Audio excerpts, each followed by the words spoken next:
Mold is not the problem. Mold is not the enemy, okay? The reality is it's how sensitive you are to the mold that is the problem, right? And this is defined by how your immune system is performing at the moment.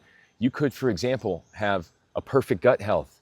You know, you could have no stress in your life. You could have all the nutrients that you need. And guess what? You probably won't be sensitive to mold or mycotoxins then. But if on the other side of it, you have depleted gut bacteria, you have low B vitamin, zinc, magnesium, trace minerals, selenium, all these things that are critical for detox and normal function of the immune system, then guess what? If you combine that with some chronic stress, some antibiotics, you might have mold illness shortly after. Because when your immune system gets pushed over the edge, it starts reacting to things in ways that people typically wouldn't.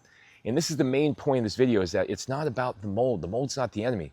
The enemy is, in fact, the hyperimmune response, the overactivated immune response. You got to look at your kid's diet. You got to look at your diet, whoever's suffering from mold illness, and you have to figure out, are they eating eggs, dairy, nuts and seeds, gluten? Are they eating meat or animal products multiple times per day?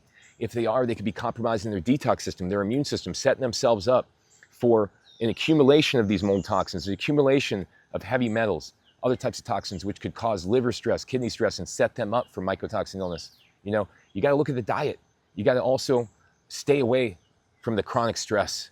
The chronic stress is going to wipe your immune system out. It's going to cause your nervous system to be hyperactivated. It's going to cause you to be more and more and more sensitive to this thing, right? At one point in time, I had no issues with mold illness, right? Another point in time, after stress, antibiotics, you know, vaccines, etc., bingo. All of a sudden, I'm extremely sensitive to mold, and I'm pretty much disabled, unable to function, etc., right?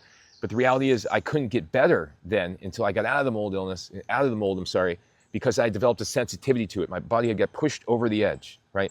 So the sensitivity concept is the one that most people are not understanding. It's not just about how many mold or mycotoxins, how much mold or mycotoxins are in your urine, okay?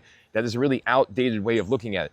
There are a lot of kids who have autism. There are kids who have severe health issues. There's adults that have neurological issues, right? And these things are being caused by sensitivity to the mycotoxins, not just a overwhelming burden of this in their body, because a lot of these people are showing up and they're having low levels in their urine. So either they're not clearing it out of their urine, or they're just ultra sensitive to it. And that's what I experienced with my daughter. I've seen with a number of clients, kids who have autism, etc., is that their sensitivity levels are through the roof. So you could have small amounts of it and they have extreme reactions, seizures, you know, eyes are crossing, you know, extremely disabling symptoms like autistic symptoms, neurological symptoms. So sensitivity and toxicity are completely different. Mold is not the enemy. Mold is not the enemy. It is immune dysfunction and the other things that are sabotaging the immune system, which is making the person sensitive to the mycotoxins, okay? So sensitivity is the driving factor behind these cases 9 times out of 10. Yes, mold toxicity can add up and cause problems, but once the body becomes sensitive to it, that's where the real problems begin, because now we got anaphylactic-like reactions, immune reactions that are occurring constantly as the person inhales it all day and is constantly exposed. So thanks for watching. Go to my website, EndSickness.org. I have hundreds of articles and videos on mold illness, mast cell activation, histamine intolerance. Take care.